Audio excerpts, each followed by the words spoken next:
शिवजन्मभूमी जुन्नर तालुक्यातील कुमशेत येथे बिबट्याच्या हल्ल्यात मृत्युमुखी पडलेल्या सिद्धार्थ प्रवीण केदार या 7 वर्षाच्या बालकाचा मृत्यू झाला। वन विभागाने बिबट्याला जेरबंद करण्यासाठी 10 पिंजरे, 5 ट्रॅप कॅमेरे लावले होते। याशिवाय ड्रोनने देखील शोध मोहीम राबवली। आज 3 दिवसांनी दिनांक 27 सप्टेंबर 2025 रोजी बिबट्या पहाटे 5 वाजता जेरबंद झालाय। हा नरभक्षक आहे, याला लगेच ठार करा अशी मागणी चिडलेल्या ग्रामस्थांनी केली। डीएनए रिपोर्ट तपासून हा बिबट्या जर नरभक्षक असेल तर त्याला ठार मारू असे लेखी आश्वासन आरएफओ प्रदीप चव्हाण यांनी दिल्यानंतर बिबट्याला माणिकडो बिबट निवारा केंद्रात नेण्यात आलं। पहा तर हा थरार नेमका कसा आहे। काय अवस्था होती तुम्ही स्वतः डोळ्यांनी बघितले, हे मी सांगायची काहीच गरज नाहीये साहेब। तुम्ही काहीतरी करा, नाही तर आम्हाला तर काहीतरी करू द्या। साहेब येते की कोण येते की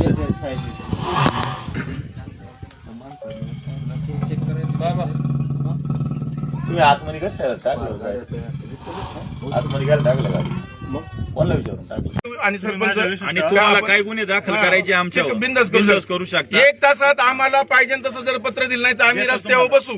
आम्ही कुणालाही निवेदन देणार नाही।